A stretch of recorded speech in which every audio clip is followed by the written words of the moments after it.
Vitaly Shishov's life ended here, his body hanging from a tree. He'd set off for a run near his home in Kiev but didn't return. Police believe it could be murder disguised as suicide. There may have been a struggle. This officer says there were marks on his face, left knee, head and chest. Shishov was dedicated to political opposition to autocratic rule in his home country of Belarus. He was working with an organization helping to get housing, food and work for people fleeing persecution there. He knew he was under surveillance, so did his friends. This was an execution, vile, nasty execution of a person who deserves more than any of those people who served the regime of Alexander Lukashenko. He's sending to the rest of the exiles in Ukraine and elsewhere to sit low, keep their mouths shut, because this is what's going to happen to you. Lukashenko, dubbed by his enemies the last of Europe's dictators, has ruled for 27 years. But since a disputed election a year ago, he's been cracking down on opposition supporters. In May, a protest leader, Roman Protasevich, was detained after a passenger plane heading to Vilnius in Lithuania was forced to land in the capital of Belarus. Security agents had effectively hijacked the plane. The leader of the opposition, Svetlana Tikhanovskaya, has been on a world tour trying to reignite the Western outrage that followed that arrest. The UK's Prime Minister Boris Johnson said he was the first to impose sanctions and vowed more support for the opposition. Diplomatic niceties aside, though, the opposition leader said none of her people were safe, least of all her. I can disappear at any moment, I understand this, but I should do what I'm doing. I can't stop because I feel this responsibility for the future of my country, the same as all those Belarusians who are fighting in the moment feel their responsibility. Svetlana Tikhanovskaya was in Washington before arriving here in Downing Street. Her messaging in both capitals was the same, that more action was needed. But there was no concrete response, either by the President of the United States or indeed the UK Prime Minister.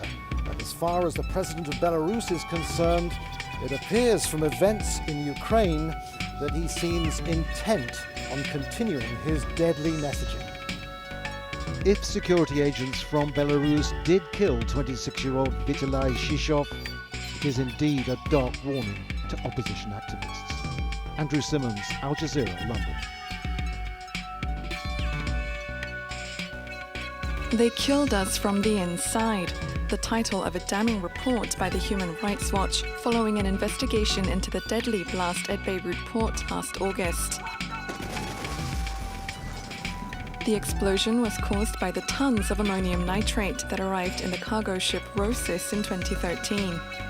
The report implicates many of Lebanon's senior leaders and concludes that they were criminally negligent in their handling of the cargo, creating an unreasonable risk to life. Details from the report also expose decades of government mismanagement and corruption. Officials, including very high-level government and security officials, have been deflecting blame off of themselves since the blast happened a year ago. What our report showed is that all of these individuals that we name in the report not only knew of the ammonium nitrate, but knew of the dangers posed by the ammonium nitrate, had a responsibility to act, and failed to act. The report also calls on the United Nations to mandate an international investigation, as questions remain unanswered as to who ordered the shipment of the chemicals and why officials ignored repeated warnings. In the meantime, the country's judge for the case has requested permission for prosecution of those involved. The Beirut blast is one of the largest non-nuclear explosions in history, destroying large swathes of the capital and affecting hundreds of thousands of lives. In the years since, the country has been struggling to recover amid a dire economic crisis, battling shortages of basic food and medicine. Go ahead. Thank you, Jen. The White House has stressed that it's following the health and the science when it comes to COVID-19, and that has been the basis for the ongoing international travel restrictions. But what is the health or scientific basis for the travel restrictions on vaccinated individuals from Europe or Canada or other nations when people who are unvaccinated from other countries are allowed to come into the United States?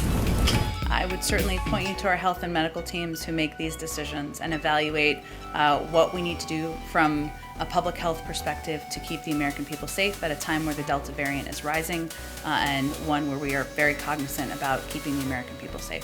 Quick follow-up on that. When it comes to countries that have more vaccinated individuals than the United States does at this point as a percentage of population, what is the basis for those restrictions? Again, I would point you to our public health officials who are leading this effort and determining when we can raise or end those restrictions. I certainly understand there's a desire to do that by many people in the United States, many people around the world. We understand that. I just don't have an update on it and when that will happen. Go ahead.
I know that the president is going to speak a little bit about his thoughts on this Attorney General report in New York. In February, he invited Governor Cuomo to the White House for the next governor's conference. Does that invitation still stand? I think I'll let the president speak to his views later this afternoon. Okay, and then the Justice Department recently dropped its civil rights investigation into Governor Cuomo's handling of the COVID nursing home deaths. Does the administration want the Justice Department to initiate a civil rights investigation into these harassment allegations revealed today? We do something new here that feels foreign from the last 4 years and allow the Justice Department to act independently on investigations. Okay, and then the New York Attorney General says about the Cuomo accusers, I believe them. Does the president believe them? Again, the president's going to speak to this later this afternoon, so I will point to his comments, and I'm sure you will all be tuning in. He also said he'd take some questions. Go ahead. First, following up on that rule in New York now where the mayor says if you're not vaccinated you can't go to an indoor restaurant, a gym, or a show, does the White House think that that is fair to people who may have a religious reason for not wanting the vaccine or who might just be waiting for the FDA to approve it fully before they get it? The administration and the White House and the president will support steps by localities to take steps to protect people in their states and their communities, to incentivize people getting vaccinated. I don't know all the specific details if they have exemptions, so I'd point you to them. Okay, and then